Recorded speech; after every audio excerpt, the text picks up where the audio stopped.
I'm Mike Valerio, our new correspondent covering the Korean Peninsula here based in Seoul. I arrived about 3 months ago from Los Angeles. Very glad to be here, and especially glad to be here with Ambassador Robert O'Brien. Thank you for your time this morning. Thank you. Thanks for having me. Of course, absolutely.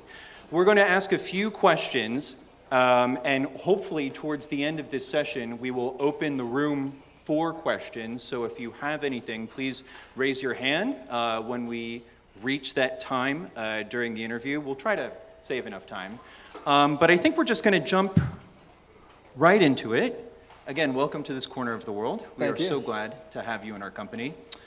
So, Ambassador, we want to start off in February 2019. That's when former President Trump, of course, had the historic summit in Hanoi, trying to reach a deal with Kim Jong-un. Former President Trump walked away from such a deal. Kim Jong-un essentially, in very broad, impressionistic brushstrokes, said he was going to dismantle nuclear facilities in Yongbyon in exchange for relief from crippling sanctions. So, Ambassador, I think a good place to start this morning is to ask, if former President Trump comes back to the White House, do you think there would be an immediate resumption of engagement with North Korea? And what would the parameters of a new deal be like from your point of view? Yeah, that's a great question, Mike, and I wanted to thank the World Knowledge Forum for having us here, and it's great to be with a fellow Californian, Mike, so he'll treat me well. Usually CNN can be a little tough on us, but we're both from California, from LA, so Both from Los Angeles, he'll be nice to me today. When that summit took place, John Bolton was still the National Security Advisor. I was a hostage envoy, but I was dealing with North Korea because of some hostage issues and some lingering issues relating to Otto Warmbier.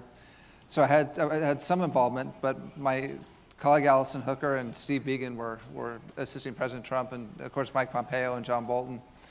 And I think what happened is that Kim Jong-un had been informed that President Trump would cave, that he would take the Yongbyon deal, take a partial denuclearization, not the whole enchilada. And we knew there were other sites and other technologies and weapons that had been completed already, and the idea was to get rid of all of them, not just a part of them. And when President Trump said, look, this isn't going to work, we're not going to give you a relief from sanctions or a partial deal, we want the whole deal, we want the denuclearization of the entire peninsula, that's when he decided to walk away. But what he did do at the time, and I was briefed pretty extensively on this, is he told Kim Jong-un, listen, we can keep going, let's keep the negotiations alive, let's keep talking, let's have our teams keep talking, and we'll get back together again soon. And of course that happened at the DMZ not too long thereafter, and then COVID hit. And I was National Security Advisor when we had the Stockholm meetings, at which point the North Koreans took a pretty hard line. They were conciliatory in the meetings, and this has been reported publicly, but then they took a very hard line publicly after the meetings. But we thought that September meeting, it was September, October, I believe, of 2019, we thought that meeting would lead to something, maybe another summit in the spring. But then unfortunately COVID hit and the whole world changed, and especially in North Korea with the total unbelievable lockdown in North Korea, and so we lost that opportunity. So long wind up to the answer to your question. I think if President Trump returned to office, and we'll see it's a neck and neck election, it's 50-50. President Trump's probably up by a little bit, but we have a big debate in a day from now, our time here in Korea. Watch it. I'm sure it'll be entertaining. I'm looking forward to it. But I think if he did return to office, I think we'd have we would resume talks with North Korea, and how Kim Jong-un would respond. I think Kim Jong-un and Trump had a good relationship, but how he would respond to new talks, and if he would get back to the pledge of denuclearization that was made in Hanoi, I'm not sure. Do you think that would be one of the first orders of business, because they had this unusual rapport, get started with re-engaging within the first 100 days? It's a good question, Mike. The problem is we left office in January of 2021. The world was at peace. We had peace in the Middle East. We had peace in Europe. We had relative calm across the Taiwan Straits and in the Philippines. But right now, President Trump's going to return to office with a major war in Europe that North Korea is involved in, China is involved in, with a major war in the Middle East, in Gaza, with Hamas and Israel, and ultimately Iran, which is also, these bad guys are all connected. The Iranians and North Koreans are both supplying weapons to Vladimir Putin in Russia. And then we got the twin crises here in Asia. We've got the Taiwan Straits issue that President Xi has made it very clear that his legacy is the reunification of Taiwan with China. I don't buy the idea of reunification because I think that's a propaganda angle of what he wants to call it, but he wants to coerce compliance from Taiwan and take over Taiwan. But then he's also engaged in a very dangerous situation in the Philippines, in the Second Thomas Shoal and the South China Sea. And the Philippines is a treaty ally, and we've, of course, given our assurances to the Taiwanese. So, that's a very dangerous situation in East Asia. So I think North Korea would be at the top of the list, but it's hard to say that it would be the number one top priority, coming with Ukraine and Israel and China. A lot of things going on. We're just asking because this is our neck of the woods. Do you think, Ambassador, though, if you were to step into the negotiations in a Trump administration 2.0, do you think that the United States could ever accept a nuclear freeze as far as North Korea is concerned, or no way, denuclearization of the peninsula? Yeah, so that's a good question. It's a very hard question to answer because the proliferation regime, which is held for many years, is falling apart. We've got Iran 2 weeks away from getting a nuclear weapon. We've obviously got Pakistan and India have gone nuclear. North Korea has gone nuclear. They've done nuclear tests. And at some point, the South Koreans, I assume, are going to say, we've got an umbrella from the U.S., but we need our own nuclear deterrence against the North. And once, and if Iran gets a weapon, then it's Katie bar the door. You're going to have the Turks, you're going to have the UAE, you're going to have Saudi, you're going to have Egypt, all wanting nuclear weapons. So we're on the verge of a major change in proliferation. So to excuse the North Koreans and say, okay, it's okay for North Korea to have a bomb, it's pretty hard then to say, well, no, Iran can't have a bomb, and Saudi Arabia can't have a bomb to deter Iran. It can't just be that the bad guys can get the bomb with impunity, North Korea, Iran, Pakistan to some extent, but the good guys can't have a nuclear weapon. So we'll have to, I think that'd be a hard position to take. You brought up South Korea potentially having nuclear weapons, and I wanted to ask you actually in the midpoint of our conversation, but since you brought it up, there have been renewed concerns about the American security guarantee moving forward. How reliable is America? And that has led some here in this country to say, perhaps South Korea should have American nuclear weapons. That has not been the case since 1991.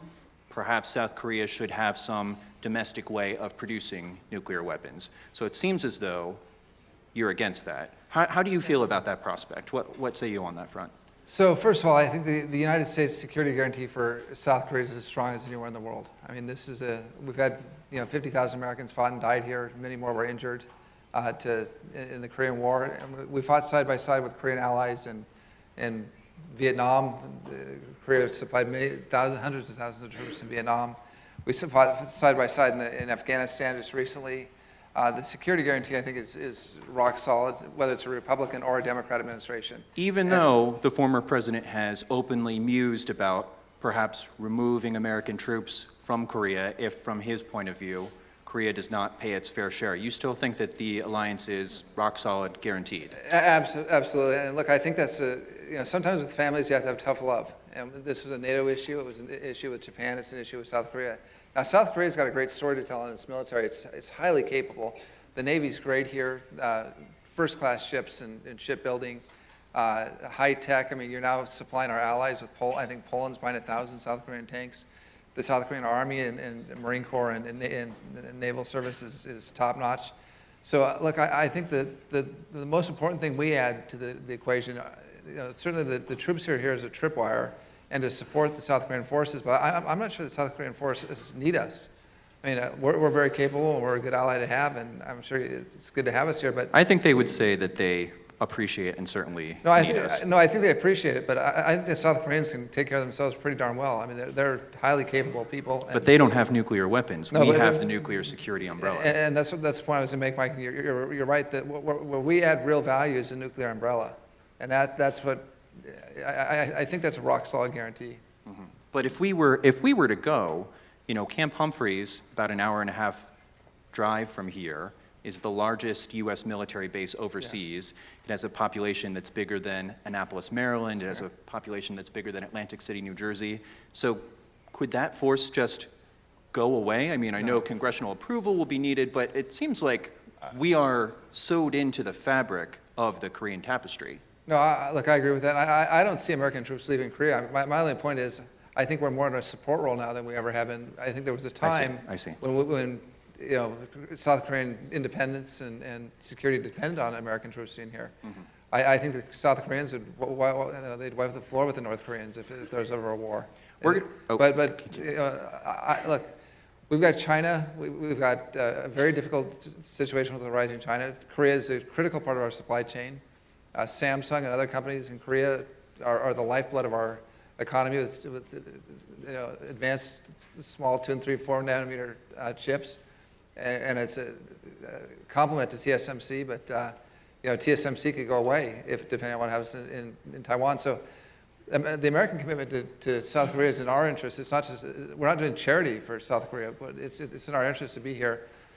I think what President Trump has always said, though, is you've got to have burden sharing. An alliance can't just run one way. And I think one of the stories that South Korea hasn't told and should do a better job telling is South Korea is up to about 2.5%, 2.7% of its GDP in defense spending, which is much better than most NATO countries. Mm-hmm. And I think South Korea needs to get that, the ROK needs to get that message out. Well, do you think that President Trump needs to hear that message? Because the latest analysis of who pays for what, GAO came out with a report in March 2021.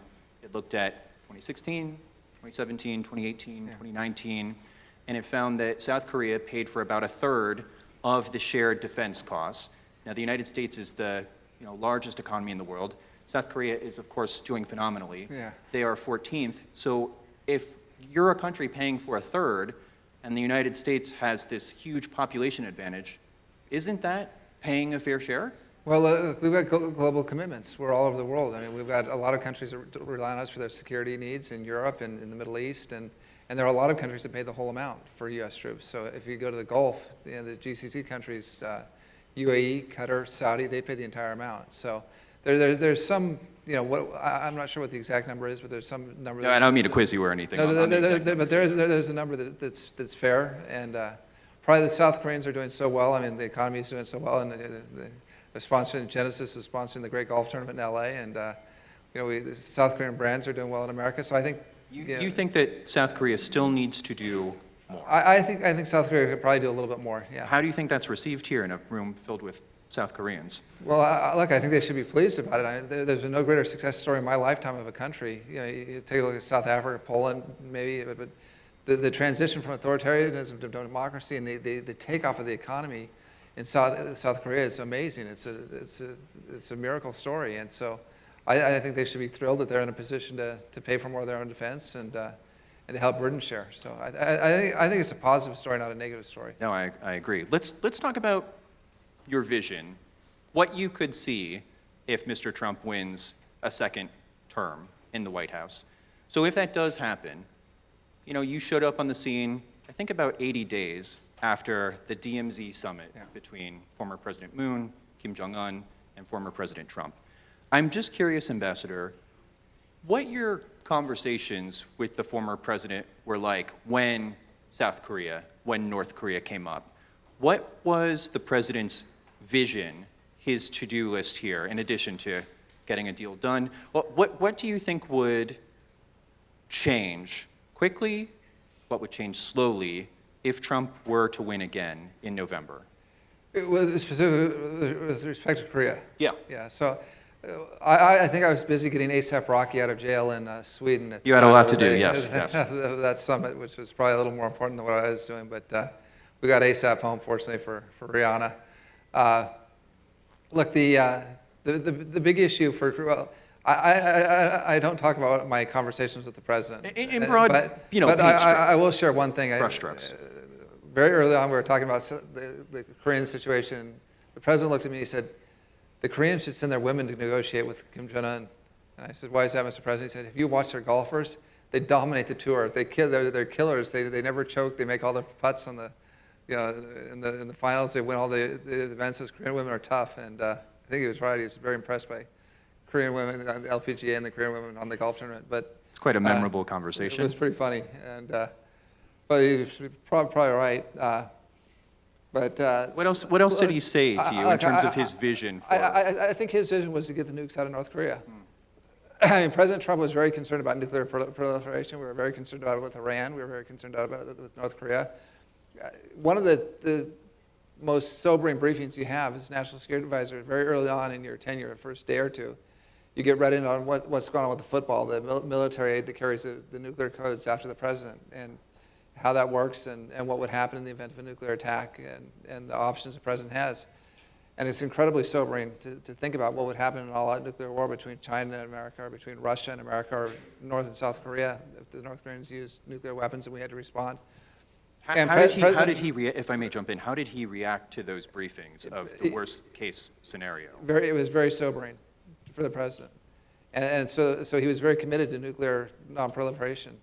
But we also had to, it was counterintuitive, right? Because we had to get out of some treaties to put pressure on the Russians, for example, to reduce the nuclear weapons that were the stockpiles, the tactical nuclear stockpiles. But we were also trying to draw the Chinese in, because the Chinese didn't want to participate. They wanted to build as many nukes as they wanted without any arms control, and we needed to draw the Chinese in, because we're very shortly going to be in a situation where the U.S. is outgunned 2-1 if you combine the Russian and the projected Chinese arsenals against the American arsenal. They're going to lead us 2-1 in weapons, in long-range nuclear weapons. So we've got to be very, very careful about it.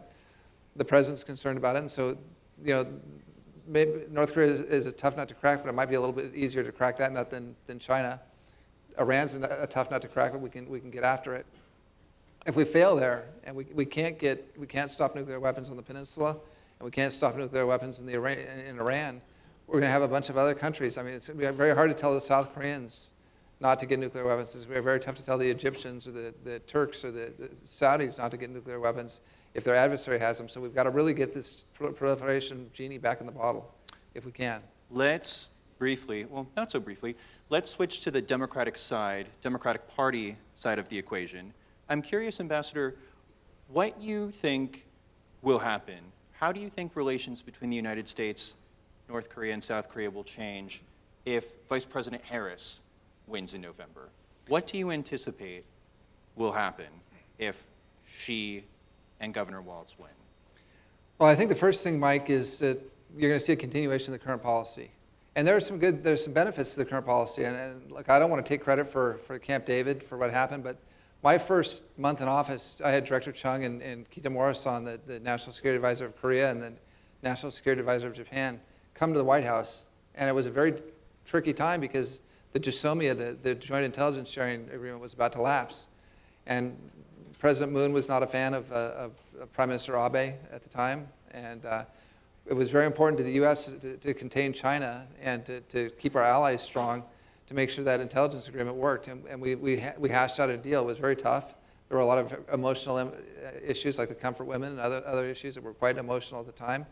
But we got through it. We solved that agreement. And then I spoke probably every 2 weeks with Director Chung and with Kitamura-san to make sure that relationship grew and thrived at the national security level.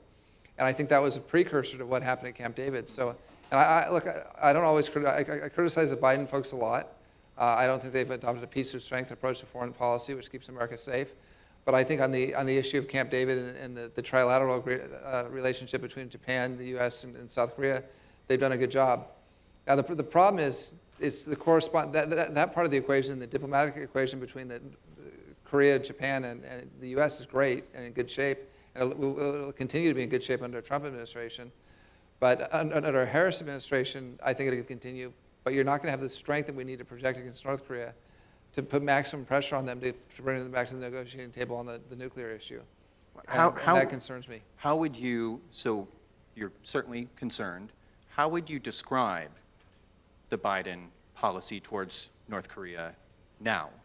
How do you process how they are or not engaging with North Korea?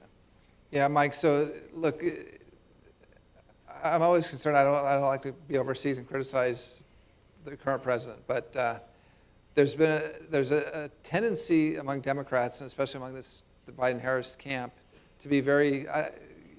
They may not use the word appeasement, but they use words like de-escalation and not provoking our adversaries. They don't want to provoke Putin by doing by allowing the Ukrainians to have all the weapons they need or to use the weapons in Russia.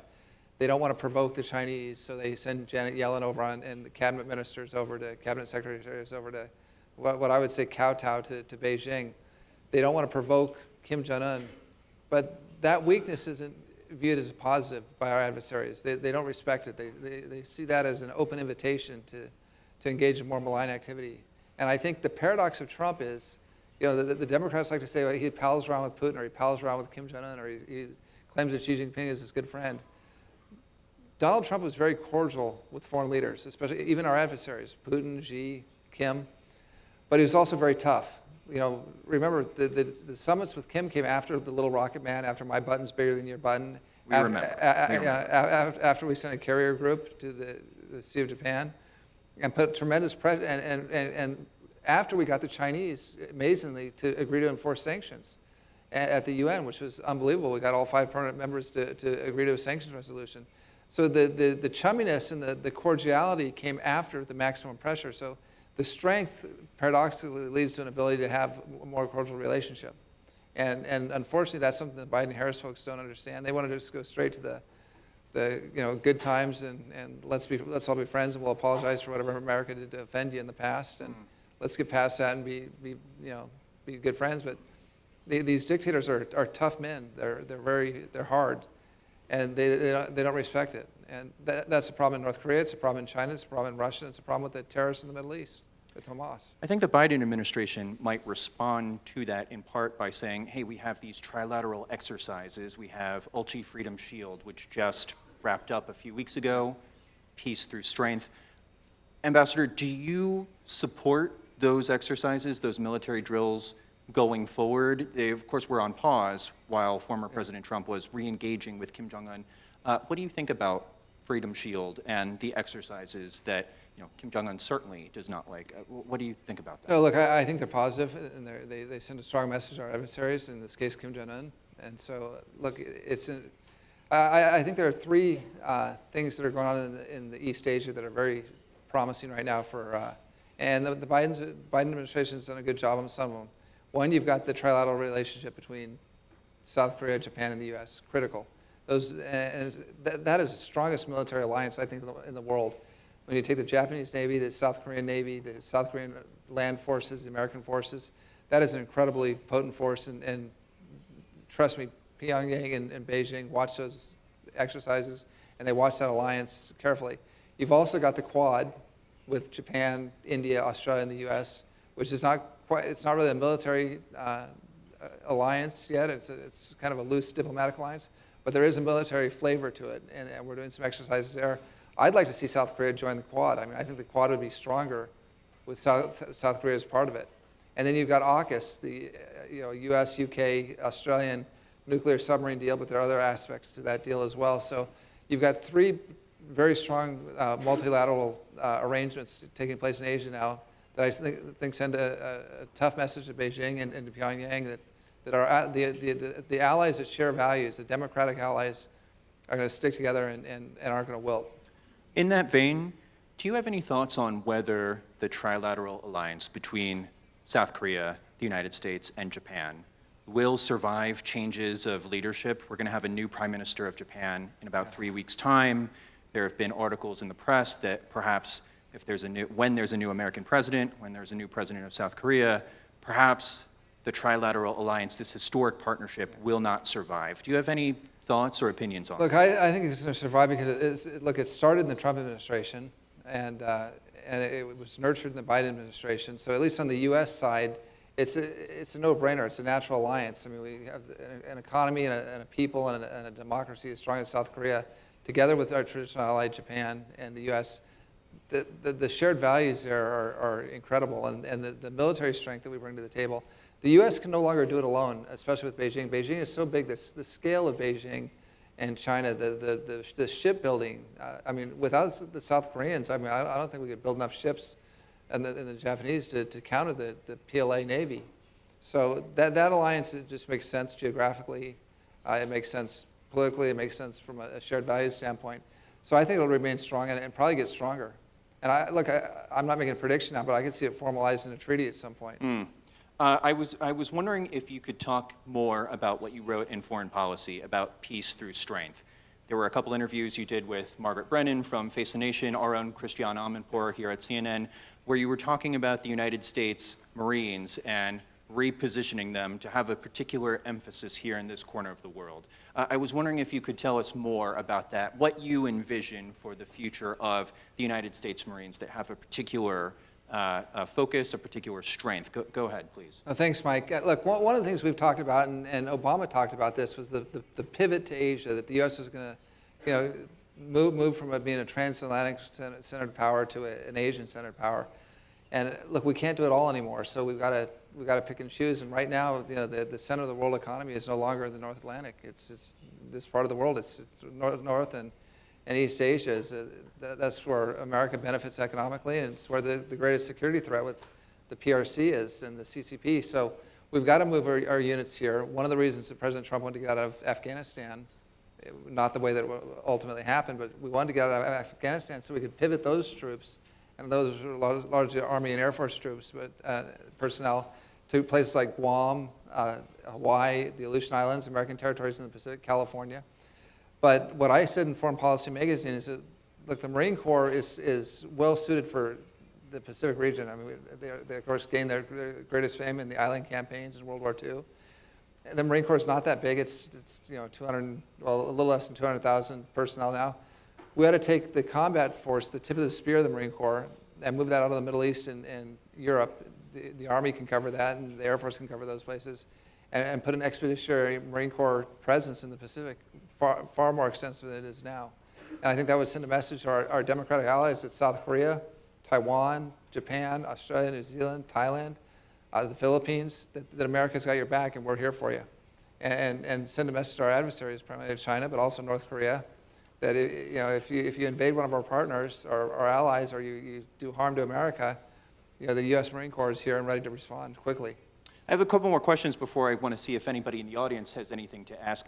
And Ambassador, I think that whenever I speak with government officials in Seoul, people in Incheon, diplomatic officials, there is still, and we'll just go in this tributary of questions for one or two moments, but there's still the specter of January 6th that's attached to the Trump presidency. That was when you were on the job, you were not in Washington, D.C. Your deputy resigned that day, Matthew Pottinger. You stayed on the job. I was wondering if you could share with the room your thoughts that day, your impressions during that horrible moment for us as a country, and just shed some light on why you decided to stay on the job and not resign. Yeah, so look, when you're the National Security Advisor, my feeling is when you're a public servant, Mike, is that you're there for the good days and the bad days. So you're there for the day on the signing of the South Lawn of the Abraham Accords, and you've got all the Middle Eastern foreign ministers and heads of state and Bibi Netanyahu, and you're signing the peace agreements, and that's wonderful. You're there for the Buckingham Palace reception with the Queen at the NATO summit, and getting the NATO countries to pay their $400 billion in additional spending and making Europe safer for democracy. But you're also there for the tough days. And we had tough days. You're there for, to have to tell the president what's going to happen with COVID. And as Bob Woodward reported, Matt Pottinger and I were the first people to come to the president and say, this is going to be a national security crisis that dwarfs everything else in the administration. It's going to change our lives with COVID. You're there on days like January 6th. Now, I wasn't in Washington, as you pointed out. I was down at Southcom, because we had a tremendous drug interdiction program going. One of the things we found out is that the drug cartels in South America and Central America thought they could take advantage of us with COVID. And what they wanted to do was move as much cocaine to America and fentanyl to America as they could, stockpile it during COVID, and then sell it afterwards. And so they thought they could, we found out about it, and we decided we were going to interdict it. And so with us and our allies, we interdicted $4 billion worth of cocaine coming up. And so I wanted to make sure that we'd already lost the election. The transition was occurring. I want to make sure that we transitioned that program properly to the new administration to make sure it kept going, because it was keeping America safe. And you were one of the Trump officials who said, he has lost the election, we're going to move forward. Correct. We started planning for the transition very early on, whether it was a second Trump term and I went on to a different office or left government, or and there was a new national security advisor, or if we had a new national security advisor, in this case Jake Sullivan. And so I had a very good relationship with Jake, working relationship. So I was there for the transition. We heard about what was happening in D.C. I had to commandeer a plane. For some reason, my Air Force plane expected me to stay overnight, and they were taking crew rest, so I had to commandeer a Coast Guard plane to get back to Washington to be on the scene. But it was a rough day for America, but it was also a day that we knew our adversaries, Russia, China, Iran, North Korea, would be watching. And they had to see that a security team was there in place to protect America. And I was fortunate. I had a lot of senators, Senator McConnell, this is all public now from the January 6th hearing, Senator Lee, Democrat senators and congressmen called me, got my cell phone number, and said, please don't leave, stay on the job. And I wasn't planning on leaving, but I appreciated their support. The Wall Street Journal had read an editorial, and I think they said Pat Cipollone, the White House counsel, and I had to stay at the White House. And so we had a lot of public support for staying.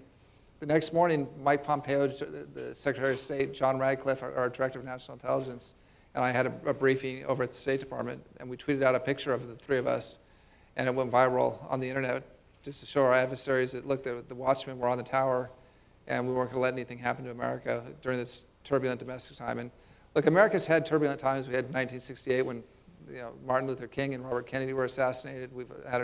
Recently, we have an attempted assassination of President Trump. We've gone through tough times domestically as a people. We always come through. We have tough times, but we come through. And my feeling was we had 2 weeks left of government, but that 2 weeks could have been very difficult if everyone had left and there was no government or no effective government. That would not have been good for the U.S. or its allies. And it wouldn't have been good for President Trump. President Trump wanted me to stay, and so I thought it was the right thing to do to stay. And why I asked that question, Ambassador, is not to take a list of, well, January 6th. It's simply because there are so many in South Korea, certainly our friends and family in the United States, who see somebody like yourself and ask, the former president has not conceded the last election. The former president is saying he would pardon many of the people who took part in the riot on January 6th.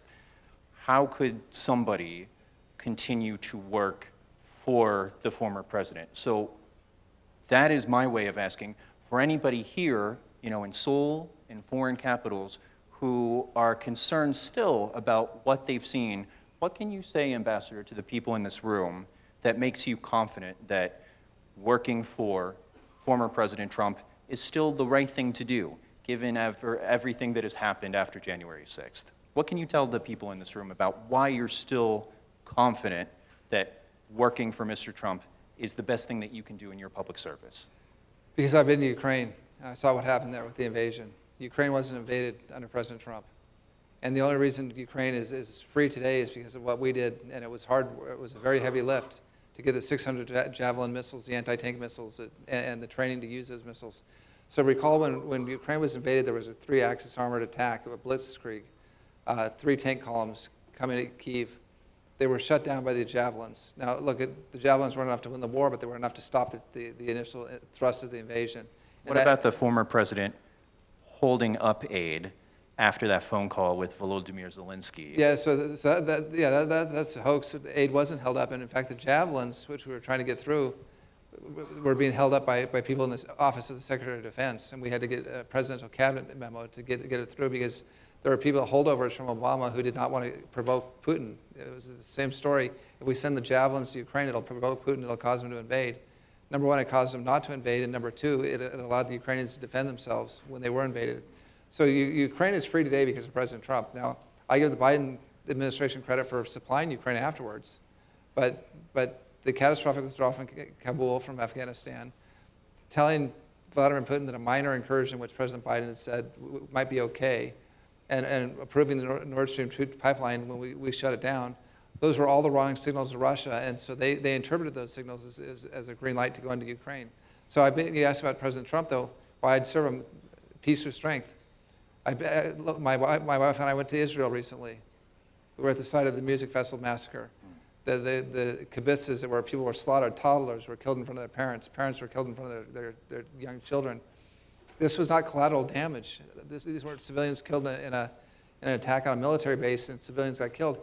civilians were targeted. They were executed. It was the worst pogrom of Jews since World War II. It was like what the Nazis did after the Wehrmacht went into a town and conquered it.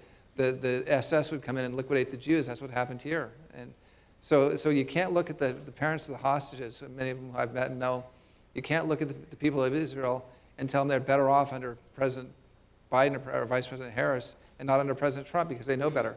And now we're in Asia, in this amazing part of the world where we've got miracles. I mean, Taiwan is a miracle. We love Taiwan. I've been there many times. Love South Korea. Love Japan. And we're going to give that up to the Chinese? I mean, no way. But unfortunately, when you have weakness as a policy of the United States government, it emboldens our adversaries and encourages them to do things that would lead to war. And look, again, like I said before, South Korea is not going to lose to the north or to China. Japan is not going to lose to the north or China. Taiwan is going to fight like heck. They've got a new fighting spirit in Taiwan. And America is not going to give up to these bad guys. But we don't want a war. I've got 2 daughters. One daughter is an Air Force pilot. One daughter is an Army JAG officer. I don't want them at war with the Chinese. And the way to avoid that war, Mike, is to put someone like President Trump in, who, again, paradoxically, is very tough on our adversaries, but is cordial with them. But they know that there's strength there. They know there's unpredictability. And it deters them, from engaging in bad malign activity. So your argument to the room and to South Korea at large is that my guy, former President Trump, does peace through strength better. Here are my examples. I think that the rejoinder to that, though, the Congressional Research Service, the nonpartisan body that helps out members of Congress research this and that, said that the relationship between South Korea and the United States during the Trump years was very strained. Their word, not mine. And I think that a lot of people in Seoul and diplomatic quarters would say that tough love that you were talking about, it was, I think, insulting for some observers, for some participants.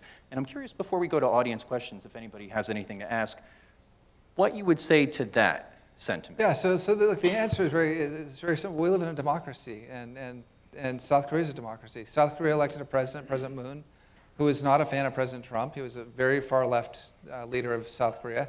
And look, that's the South Korean people's right to elect him. Very different than President Yoon today. And the relationship between Yoon and Trump will be off the charts great. There's no question about it. But we had people with different political philosophies. President Moon was much more accommodating towards North Korea. And I think we see the accommodation with North Korea didn't work. I mean, they've blown up the unification arch. They've taken down all the areas on the DMZ, the worker, the private sector, public-private sector, jobs opportunities. That's all been destroyed. So I think appeasement of North Korea doesn't work. I think being tough with North Korea, but being cordial with them does work. And at least it works the best that we've seen in the last 4 or 5 administrations. So, but it's not surprising that you had a very left-wing President Moon and a very conservative President Trump, not having a love fest necessarily, but still the relationship was strong. I mean, the American troops were here. They were fully integrated into the South Korean forces, as they have been. I had a great relationship with the National Security Secretary, and Secretary Pompeo had a great relationship with the Foreign Minister. So, look, I'm not concerned about the relationship. You're always going to have some friction when you have different political parties and different political philosophies. But we're democracies. That's how it works. We want to scan through the bright lights to see if anybody out there has any questions. And if not, we can keep talking for the next 12 minutes and 2 seconds. But are there any microphones that can go in the audience? If not, I can. Oh, yes. There's one. Okay, so second row, go ahead. I have a question. What's your opinion on Korea potentially becoming a member of the G9 alongside Australia? Do you think that regardless of whether a new Democratic or Republican government is in power, there will be a strong support for Korea's new membership? Are European countries, particularly Germany and France, hesitant about expanding the elite club? And if so, can the United States override their reluctance if the U.S. thinks that joining a new membership would benefit the global security? Yeah, so that's really a great point. A good question, but I think the point you're making is that I think Korea and Australia should be part of the G. It's now the G7. For a while, it was a G8 with Russia, and it's kind of like apple, pear, orange, and hammer. Which one doesn't belong? Russia didn't belong in the G8, and it's now back to the G7. And I think with the South Korean economy, which is just so phenomenal, and it's so impressive what you all have done here, and what you're now doing in America with the new foundries that Samsung has announced for Texas, and that Pasco is doing on the steel company, on the steel side, and Hyundai Steel and Hyundai Motors is doing it. I mean, I could go on and on with all the SK, all the great brands of South Korea that are doing so well in America. There's no reason South Korea should not be part of the G7. And Australia is a close ally and a great ally of South Korea's, but also a great ally of America's. And so bringing South Korea and Australia into the G9, I think would be tremendous for the democracies and for the industrialized world. Because that policy coordination that takes place on the economic front, and this is, I don't want to get too far out of my lane on economics, because that's not my expertise. That's more of a Larry Kudlow or Steve Mnuchin question. But the coordination is critical, and you can't have an economy the size of South Korea's and as important as South Korea is to the world economy, not part of that process. So I think it's a great idea to bring them in, and I fully support it. Okay, who else? Thank you for the session. I'm a research fellow in LG Business Research, and so I mostly have a lot of concern about like business areas with security areas, right? And beyond traditional security issues, now we're watching new battlefields between China and U.S. Related to new technologies like AI, space exploration, state-of-the-art semiconductors, and humanoid robots, and so on. The cooperation in these core technologies will be more important between these allies like Japan, Korea, and U.S., not only for business areas, but for security issues. So could you tell us how strategic cooperation or technology alliance would evolve in next Trump administration? Yeah, so excellent question. I think it's a really important question. When I was National Security Advisor, and I've said this publicly now, a couple of years have passed, I had briefings for the first few weeks, and at the end of the briefings, I made my top 10 list of things that we had to be careful and we had to prevail on. And my top 3 things were the hypersonic missiles. We had to get back in the game on hypersonics. We had to win quantum computing, and we had to win AI. And when you look at how we do that against China, China's got scale that's incredible, and they've got money that's unbelievable, and they pour that into their programs. They've got kind of the equivalent of a Manhattan program for our nuclear weapons program in World War II. They've got the equivalent for AI. We're organized differently. We don't have government programs. We rely on our private sector. So we rely on Apple, on Google, on Amazon, on Facebook, Meta, our big tech, Microsoft, our big tech companies, Palantir, to do that work for us and to keep us in the lead against China. But we can't do it alone anymore. You know, China is too big and the challenge is too big. We have to rely on South Korea. We have to rely on Japan. We have to rely on Israel. I mean, Israel is critical in the tech. You know, if I was going to rank it, I'd say Japan and South Korea and Israel would be the three most important tech partners that we have. Probably the Dutch as well, the Netherlands, with their manufacturing prowess in semiconductors. So we've got to do this together. So look, we want to reshore as much as we can of our manufacturing that was taken by the Chinese, much of it illegally, through dumping and through intellectual property theft. We want to bring it back home, but we can't do it alone. So we've got to put together supply chains, and we saw this in COVID, that are robust and are resilient and involve trusted partners and friends. So South Korea, Japan, Israel, Western Europe are going to play a critical role in that. And by the way, we're going to be better, and that's how we're going to beat the Chinese. You know, one of the things you kind of were referring to, and I don't know if you're aware of the program, there's a program called China 2025, which Beijing wants to dominate robotics, EV, space, AI, quantum, batteries, lithium batteries. They want to dominate all these green energy. They want to dominate all these industries within the next 2 years and be the world's sole supplier of them. The way that we beat the Chinese is this diverse supply network that involves Korea and Japan and Western Europe and Israel and the U.S. And that gives us more diversity of thought. It gives us more innovation, more ingenuity. And it's great for America. It's great for South Korea. So I'm excited. Look, it's kind of like being in a cafeteria in high school. And the cool kids all sit at one table, and then maybe some of the bad kids, the least desirable elements, sit at a different table. I want to sit at the table with South Korea and Japan and Israel and UK and the Western European countries. I don't want to sit at the table with Iran and Pyongyang and Beijing and Moscow. So I think we've got the great table. It's one of the blessings that we have as Americans. And we want our allies to pay their fair share and to burden share with us. But one of our strategic advantages of the United States of America is we've got these allies that are with us because they're like-minded, because they believe the same things we believe. We're not buying them, we're not renting them, but they're enduring alliances, and those alliances will allow us to defeat the bad guys eventually. Any other questions?